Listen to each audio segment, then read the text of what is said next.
पावसाळा नुकताच संपला होता. गावाच्या मातीमध्ये अजूनही ओलसरपणा होता. रात्री वारा वाहताना झाडांच्या पानांतून एक विचित्र सळसळ ऐकू येत होती.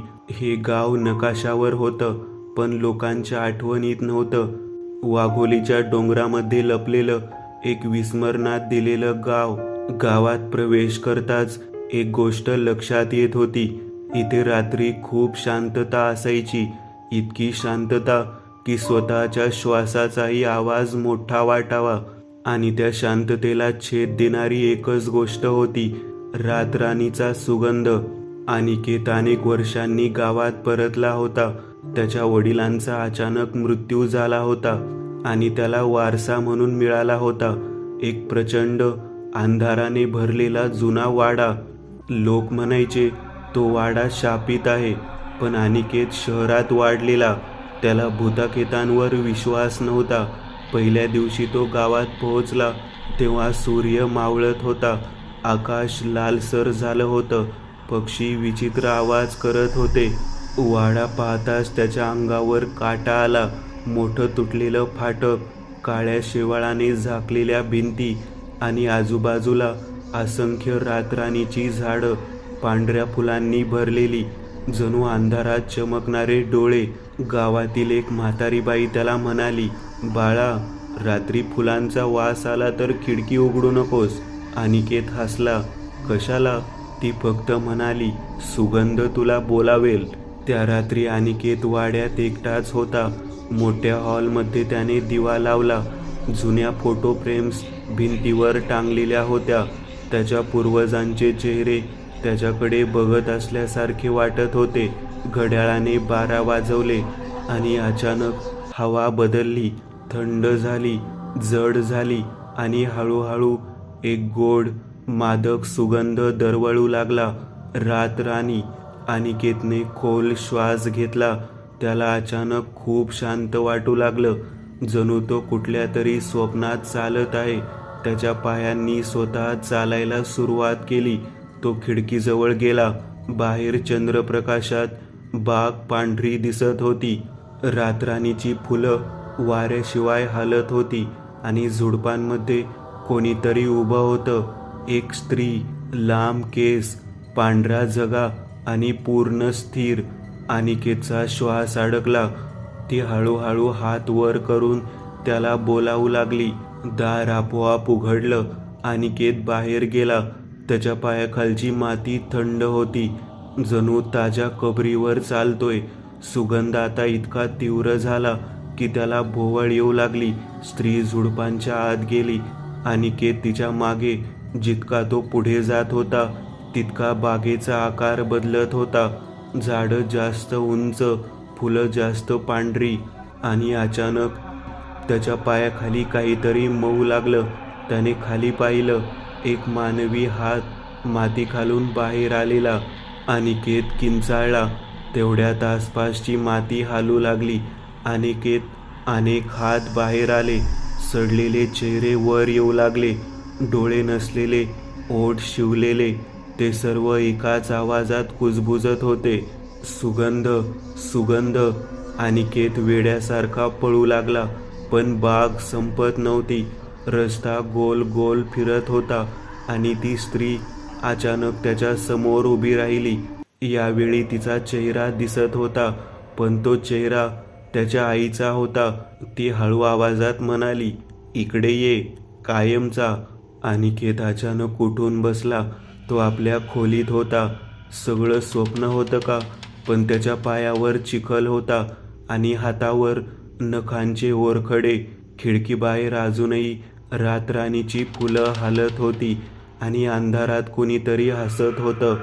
सकाळ झाली होती, पण वाड्याच्या आत अजूनही रात्रच होती. अनिकेतने खिडकी उघडली. बाहेर सूर्य उगवला होता. पक्ष्यांचा आवाज येत होता, पण त्याला जाणवत होतं काल रात्री जे घडलं ते स्वप्न नव्हतं. त्याच्या नखांखाली अजूनही काळी माती अडकली होती. पायाला जखमा होत्या आणि सगळ्यात भयानक गोष्ट, खोलीत अजूनही हलकासा रातराणीचा सुगंध होता. अनिकेत गावात गेला. लोक त्याच्याकडे विचित्र नजरेने पाहत होते, जणू ते आधीच जाणून होते की काल काय घडलं. चहाच्या टपरीवर एक म्हातारा बसला होता. त्याने अनिकेतला बसायला सांगितलं. काल सुगंध आला होता ना? अनिकेत थबकला. तुम्हाला कसं कळलं? म्हातारा हसला. त्याच्या डोळ्यात एक खोल भीती होती, कारण आता तो तुझ्या मागे लागलाय. अनिकेतचा घसा कोरडा पडला. म्हातारा पुढे म्हणाला, या वाड्यात एकेकाळी सरदार राहत होते. त्यांची मुलगी राणी. तिला रातराणीची फुलं वेड्यासारखी आवडायची. ती रोज रात्री बागेत फिरायची. पण एका रात्री म्हाताऱ्याचा आवाज थरथरला. ती परत आलीच नाही. गावात अशी कथा होती की राणीचं प्रेम एका नोकरावर जडलं होतं. सरदारांना ते मान्य नव्हतं. एका पौर्णिमेच्या रात्री त्यांनी त्या मुलाला मारून त्याचा मृतदेह बागेत पुरला. राणी वेडी झाली. ती रातभर त्या जागी रडत बसली. रातराणीची फुलं तोडून त्याच्या कबरीवर टाकत राहिली आणि मग ती स्वतः गायब झाली. पण त्या रात्रीनंतर बागेतून कायम एक सुगंध येऊ लागला. ज्यांनी तो सुगंध घेतला ते काही दिवसात नाहीसे होऊ लागले. अनिकेत संध्याकाळी वाड्यात परतला. आकाश पुन्हा लालसर होत होतं. वारा थंड झाला होता. त्याला वाटलं आज रात्री तो जागाच राहील. तो हॉलमध्ये बसून पुस्तक वाचत होता. घड्याळाने पुन्हा 12 वाजवले आणि दिवा अचानक बंद झाला. पूर्ण अंधार. त्याच्या कानात हलकी कुजबूज ऐकू आली. तू परत आलास. त्याने टॉर्च लावली. भिंतीवर काहीतरी लिहिलं होतं. ओलसर मातीने लिहिलेलं, माझा आहेस. सुगंध पुन्हा पसरू लागला. यावेळी तो इतका गडद होता की अनिकेतला वाटलं तो श्वास घुसमटेल. त्याच्या डोळ्यांसमोर सगळं धूसर झालं. त्याला वाटलं कोणीतरी त्याच्या केसांमध्ये बोटं फिरवत आहे. त्याने वळून पाहिलं. तीच स्त्री, पण आता तिचा चेहरा जिवंत दिसत होता. सुंदर, पण डोळे पूर्ण पांढरे. ती हसत होती. तुला माहीत आहे का, तू माझ्यासारखाच आहेस. एकटा, हरवलेला. ती हळूहळू त्याच्या छातीवर हात ठेवते. अनिकेतला जाणवतं त्याचं हृदय हळूहळू थांबत आहे. अचानक जमिनीला भेगा पडतात. हॉलची फरशी खाली सरकते. अनिकेत खाली पडतो.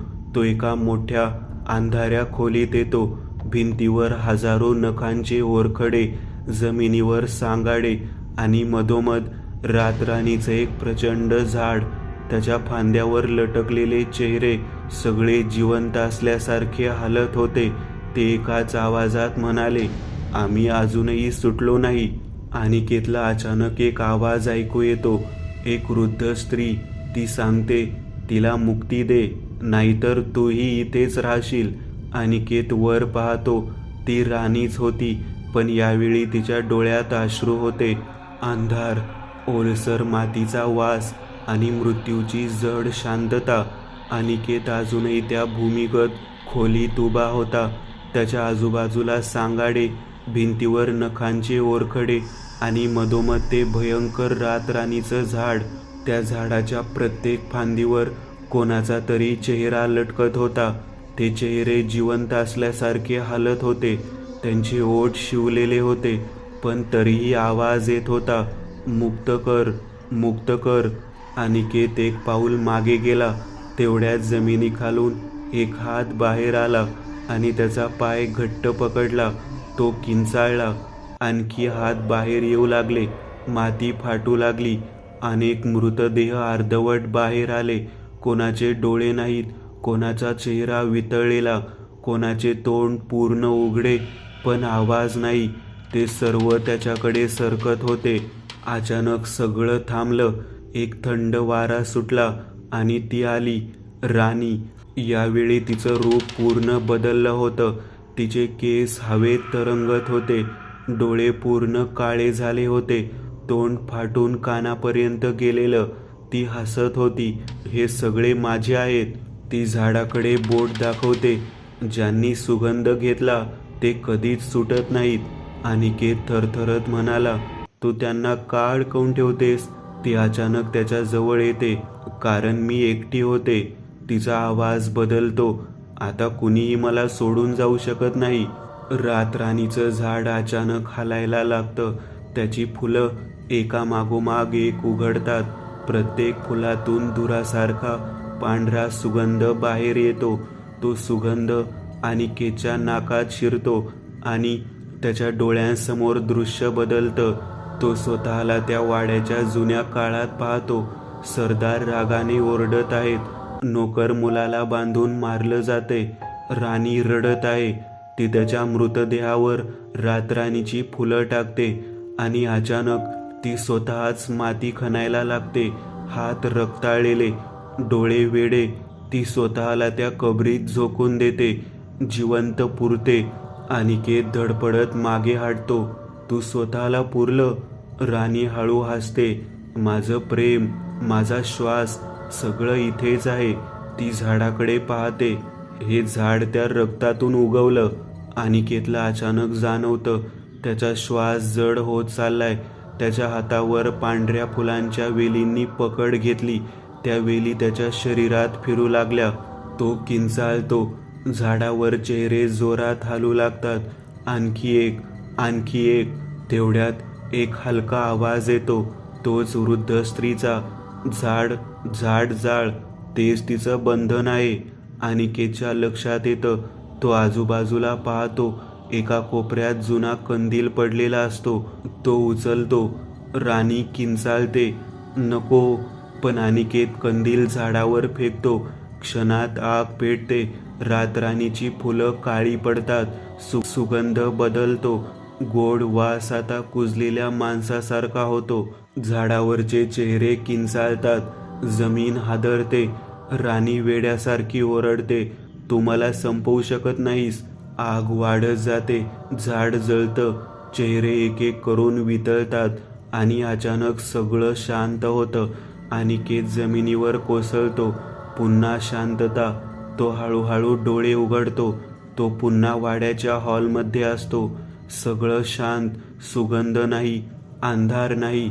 तो सुटकेचा श्वास घेतो. सगळं संपलं.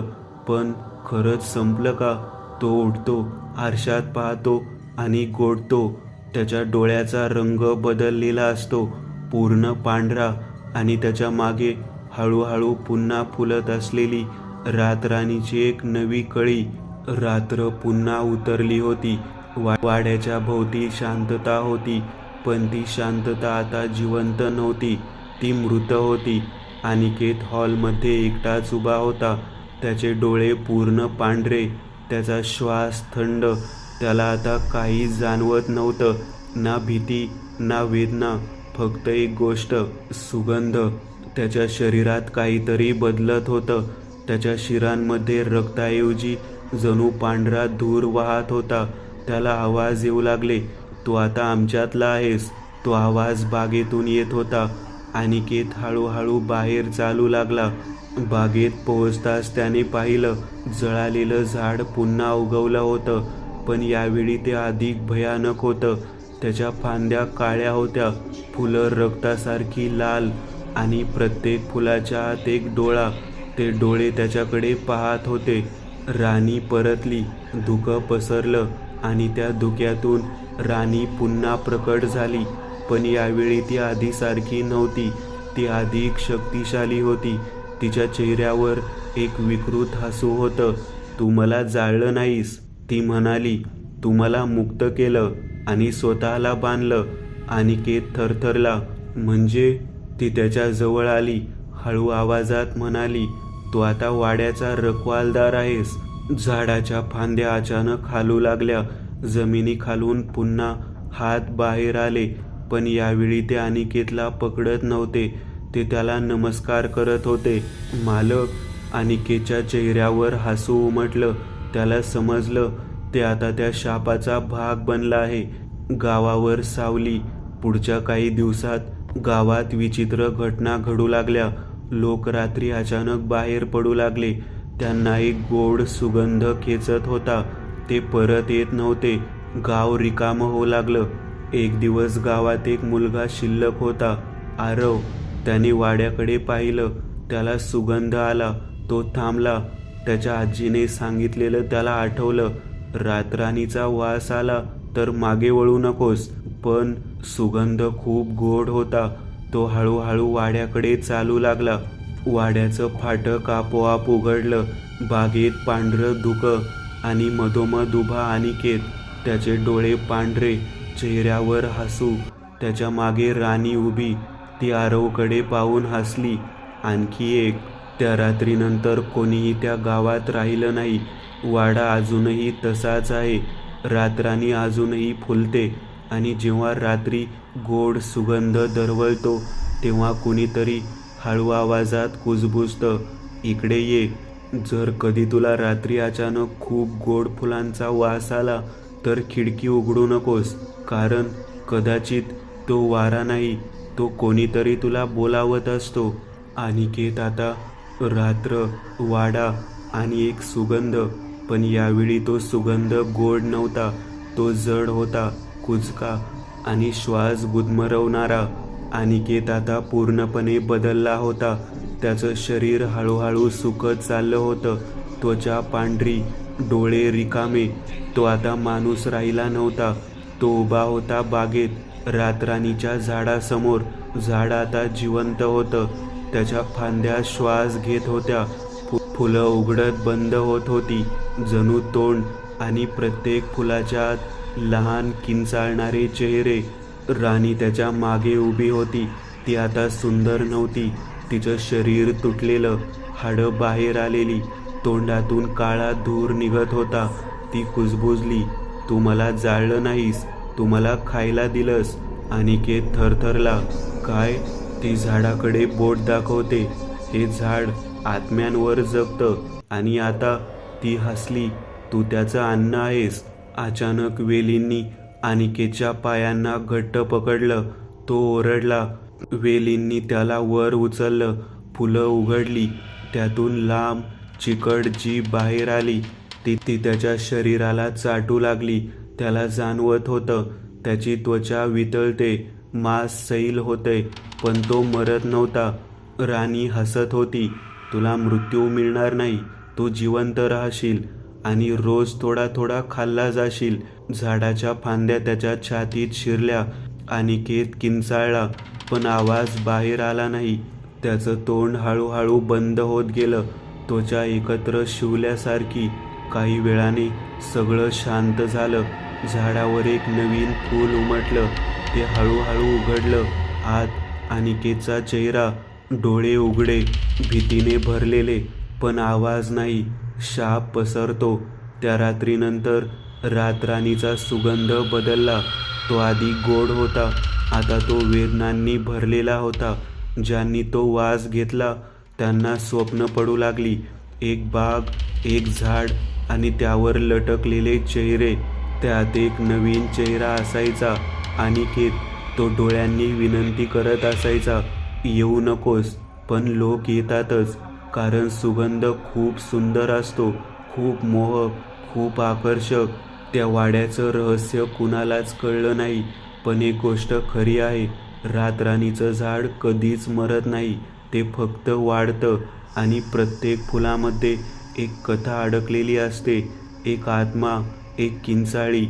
जर कधी तुम्हाला रातराणीचा सुगंध आला आणि तुम्हाला खूप आवडला तर समजून घ्या, तुम्हाला कुणीतरी निवडलं आहे आणि कदाचित पुढचं फूल तुम्हीच असाल. पुढचा अनुभव. रिकामी वर्गखोली. रात्रीचे 9:30 वाजले होते. शाळा पूर्ण बंद झाली होती. सगळे शिक्षक आणि विद्यार्थी घरी गेले होते. पण रोहित अजूनही शाळेत अडकला होता. त्याचा मोबाईल वर्गातच राहिला होता, म्हणून तो परत घ्यायला आला होता. चौकीदाराने गेट उघडलं आणि सांगितलं, लवकर जा आणि लगेच बाहेर ये. रोहित हसला. काही नाही हो, 2 मिनिटात येतो. शाळेच्या कॉरिडॉरमध्ये तो चालत होता. सगळीकडे शांतता होती. त्याच्या पावलांचा आवाजच परत परत घुमत होता. त्याने आपल्या वर्गाचं दार उघडलं. दार कर कर असा आवाज करत उघडलं. वर्ग पूर्ण अंधारात होता. तो आत गेला. लाईट लावली. विचित्र गोष्ट, त्याचा मोबाईल शेवटच्या बाकावर होता. पण एक विचित्र गोष्ट होती, सर्व बाक नीट रांगेत नसून गोलाकार लावलेले होते. जणू कोणीतरी काहीतरी केलं होतं. रोहित थोडा गोंधळला. कोणीतरी प्रँक केला असेल, तो स्वतःशी म्हणाला. तो मोबाईल घ्यायला गेला. तेवढ्यात एक बाग स्वतः हलला. कर कर. रोहित थबकला. तो मागे वळून पाहतो. बाग पुन्हा हलतो. आता दुसरा बाकही. जणू कोणीतरी अदृश्य विद्यार्थी बसायला जागा घेत आहेत. रोहितचा श्वास वेगाने चालू झाला. त्याने वर्गाबाहेर पळायचा प्रयत्न केला, पण दार आपोआप बंद झालं. धडाम. लाईट लुकलुकायला लागली. वर्ग भरतो. हळूहळू सर्व बाकांवर सावल्या दिसू लागल्या. लहान मुलांच्या. त्यांचे डोके खाली झुकलेले, हात टेबलवर. जणू ते सगळे शांत बसले आहेत. ब्लॅकबोर्डकडे पाहिलं तर तिथे एक आकृती उभी होती. शिक्षक शिक्षक पण चेहरा नव्हता. फक्त काळी पोकळी. त्याने खडू उचलला आणि बोर्डावर लिहिलं, उशीर का झाला. सर्व सावल्या एकाच वेळी डोकं वर करतात. त्यांचे डोळे पूर्ण काळे. ते रोहितकडे पाहतात. एकाच आवाजात म्हणतात, उशीर झालेल्यांना शिक्षा मिळते. दुसऱ्या दिवशी सकाळी चौकीदाराला वर्गाचं दार उघडं दिसलं. आज सगळं नीट होतं. बाक सरळ रांगेत, पण शेवटच्या बाकावर एक नवीन नाव कोरलेलं होतं, रोहित. आणि आजही त्या वर्गात रात्री लाईट लुकलुकते आणि कुणीतरी विचारतं, उशीर का झाला.